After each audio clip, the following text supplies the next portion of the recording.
जो आपका अवतल दर्पण, हमने अवतल दर्पण के बारे में पढ़ लिया था कि उसका प्रतिबिंब 6 तरह से बनता है, कहाँ कहाँ बनता है, हमने इसके बारे में पूरा बता दिया था अच्छे से। अब दूसरा आपका है उत्तल दर्पण द्वारा प्रतिबिंब बनना।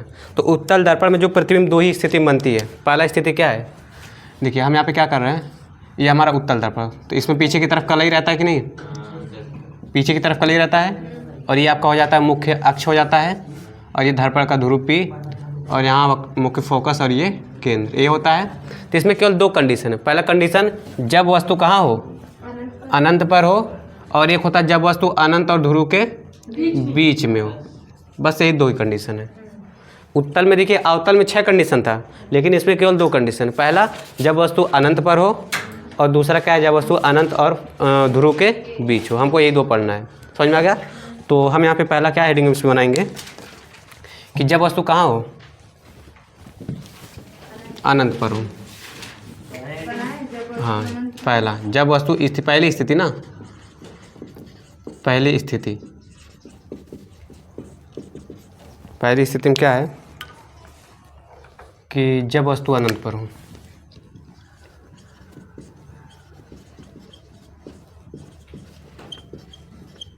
अनंत पर हो।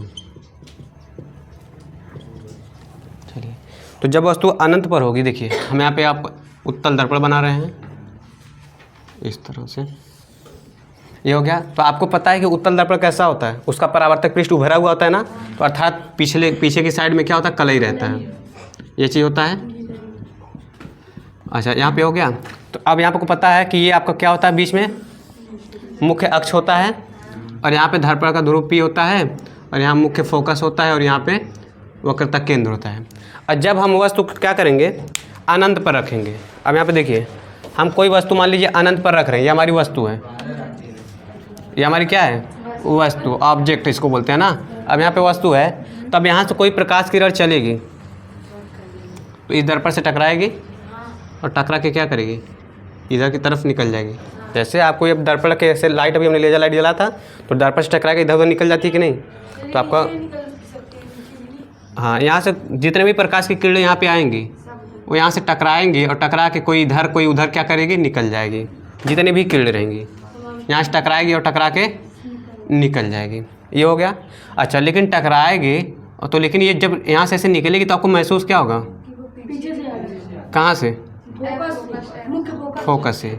तो सभी बिंदुओं कहाँ काट रही हैं, हमने बताया था प्रतिबिंब बनने के लिए क्या कम से कम 2 किरण होना चाहिए, तो हमने 2 से अधिक बना दिया। और ये सब किरणें देख रहे हैं कहाँ पे, महसूस ऐसा प्रतीत कहाँ कि ये सब मुख्य फोकस से होकर आ रही हैं, यही ना। तो प्रतिबिंब कहाँ बनेगा, मुख्य फोकस पर बनेगा। और आपका ये देखिए कैसा बनेगा, वस्तु से छोटा। अच्छा, उल्टा यहाँ पे नहीं होता है। हाँ, इसमें जो आपका बनेगा सीधा बनता है, इसमें ध्यान देगा। अगर आभासी प्रतिबिंब है तो सीधा बनेगा, और वास्तविक प्रतिबिंब है तो उल्टा बनेगा। हमने इसके बारे में बताया था। तो यहाँ पे देख रहे हैं, हमने जब वस्तु को दर्पण के अनंत पर रखा, तब वस्तु का प्रतिबिंब कहाँ बना, दर्पण के पीछे बना, आभासी बना, वो भी कहाँ पर, मुख्य फोकस पर, वस्तु से छोटा बना। बस, तो आपको ये ध्यान देना है। तो इसमें आप क्या लिखेंगे, जब वस्तु अनंत पर हो। आपको इसकी प्रकृति बतानी पड़ेगी ना, तो लिखेंगे जब वस्तु अनंत पर हो, अनंत पर हो तब वस्तु का प्रतिबिंब ना कैसा बनेगा, वस्तु का प्रतिबिंब वस्तु से छोटा। प्रतिबिंब जो होगा वस्तु से क्या होगा, छोटा होगा, पहला चीज़। और वस्तु से छोटा कहाँ पे बनेगा, दर्पण के पीछे व मुख्य फोकस पर, दर्पण के पीछे और मुख्य फोकस पर ना, मुख्य फोकस पर आभासी व सीधा बनेगा, और वस्तु से छोटा, आभासी व सीधा बनेगा। बस आपको इतना लिख रहे हैं। बस इसमें ये ध्यान दीजिएगा, अगर प्रतिबिंब आभासी है तो सीधा बनेगा, अगर प्रतिबिंब वास्तविक है तो उल्टा बनेगा। ये चीज़ ध्यान दीजिएगा। तो यहाँ पे देख रहे हैं आभासी है ना, तो आपको वो सीधा चीज़ बनेगा प्रतिबिंब। हाँ, और आपका ये दर्पण के पीछे बनता है। आपने बताया था आभासी प्रतिबिंब क्या होता है, जिसे हम पर्दे पर प्राप्त नहीं कर सकते।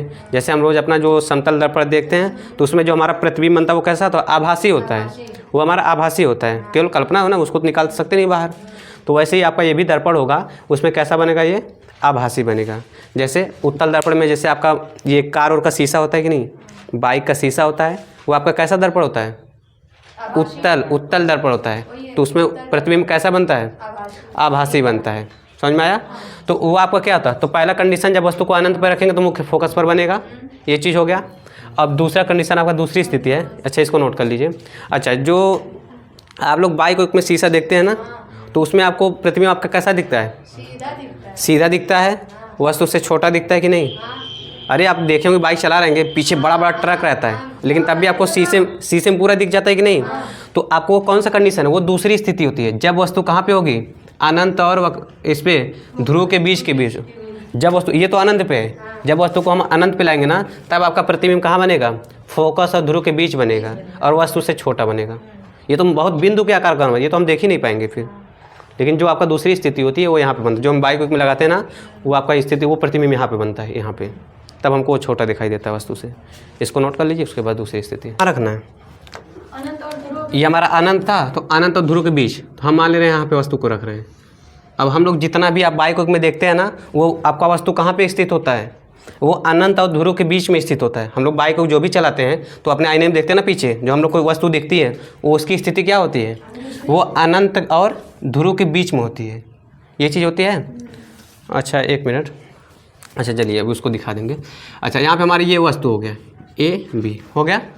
अब इसमें देखिए, अब इसका जो प्रतिबिंब कहाँ बनेगा, अब मान लीजिए यहाँ पे कोई प्रकाश किरण ऐसे जा रही है, यहाँ पे ऐसे जा रही है, तो यहाँ से जाइए, मुख्य अक्ष के समांतर जाएगी तो कहाँ से निकलेगी, मुख्य फोकस। लेकिन आपका ये उत्तल है, तो उत्तल में क्या होगा, केवल जाती हुई क्या होगी, प्रतीत होगी, लेकिन जा नहीं रही है, केवल प्रतीत होगी, ये होगा। और दूसरा कंडीशन ये है कि अगर वस्तु को यहाँ से प्रतिबिंब कोई केंद्र की तरफ ले जाए, वक्रता केंद्र की तरफ, तो यहाँ से तो जाएगी, आर पार तो होगी नहीं, यहाँ से गई और यहीं से रिटर्न हो जाएगी, लेकिन आपको महसूस क्या होगा, प्रतीत क्या होगा कि वक्रता केंद्र से गई और वापस आ गई।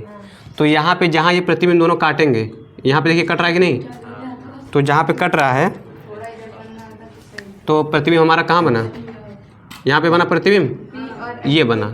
और देख रहे हैं यहाँ पे ए बी था, तो सीधे बना कि नहीं एकदम, और वस्तु से कैसा बना, वस्तु से छोटा बना, और दर्पण के पीछे बना है, तो दर्पण के पीछे का मतलब क्या, दर्पण के अंदर बना है, तो कैसा प्रतिबिंब है, आभासी है, सीधा है और वस्तु से छोटा है। तो अब इसकी स्थिति हम लिख देंगे ना, समझ में आ गया प्रतिबिंब कैसा बना। जब वस्तु अनंत और क्या ध्रुव के बीच रहेगा, तब वस्तु का प्रतिबिंब आभासी, अगर आभासी है तो सीधा बनेगा, आभासी, सीधा, वस्तु से छोटा और दर्पण के पीछे, और स्थिति कहाँ है, दर्पण के ध्रुव और एफ के बीच में बनेगा। बस ये आपको लिख देना है।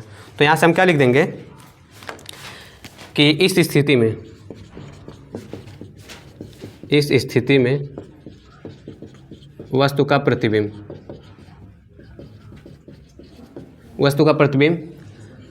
आभासी, सीधा, वस्तु से छोटा और ध्रुव मुख्य फोकस के बीच बनेगा। बस आपको ये लिख देना है, ये आपके उत्तल दर्पण द्वारा प्रतिबिंब का बनना, ये दोनों खत्म हो गया। समझ में आ गया? तो ये आपको